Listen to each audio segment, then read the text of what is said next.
Session 2, Teacher Interview Reflection, Part 2. Caitlin Roth, Colorado Christian University School of Graduate Studies. Classroom Management of Diverse Learners with Dr. Jennifer Campbell. And today's October 17th, 2021.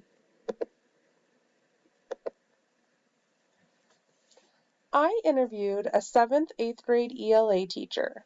She is entering into her 8th year of teaching, but this is her first year with 7th graders. She is shocked at how different her 7th graders are from her 8th graders and attributes it to when the different grades were forced remote due to COVID. This is only her second social emotional disorder SED student in her 8-year educational career. She states that she feels that she is trying harder than most to do intentional relationship building with the student. She shares that she can get the student to get twice as much work done when a visit with Toby, the school's therapy dog, is an offered reward.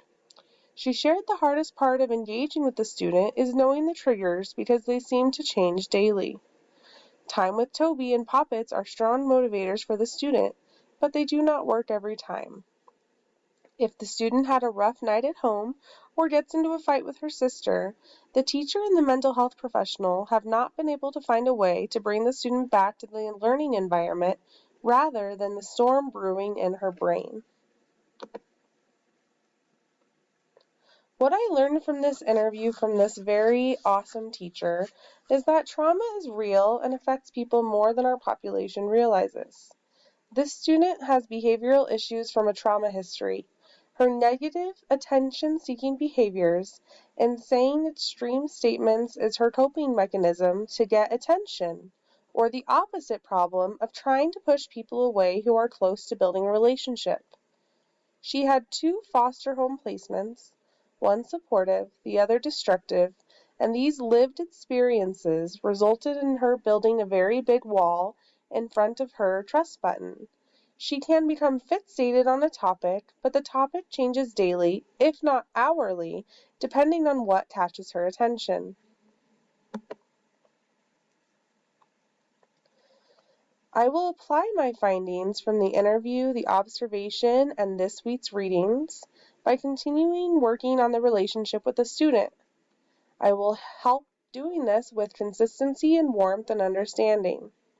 I will try to keep the lines of communication open between home and school while taking continuing education classes with my accessibility department to collaborate to find more ways to serve the student and her needs. I will work with the student when she is calm rather than try to teach new behaviors in the heat of the moment. I will continue to follow the school's Positive Behavior Intervention PBIS plan and record all restorative conversations I have with the student. My faith supports me. James 3:1. Not many of you should become teachers, my brothers, for you know that we who teach will be judged with greater strictness. I chose this scripture because I too feel that as a special education teacher that we are looked upon stronger than maybe general ed teachers due to the vulnerable population we work with. I also think of Proverbs 22:6. Train up a child in the way he should go, even when he is old. He will not part from it. So learning these skills now, executive functioning and trying to control our emotions when we have triggers in school, is helping the student grow as an adult, and she'll take these lessons and the love and warmth that I give her now into the future of her educational career and hopefully professional career in the future.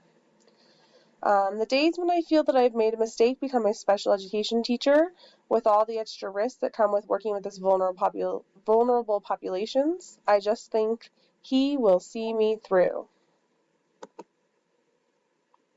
References? Thank you.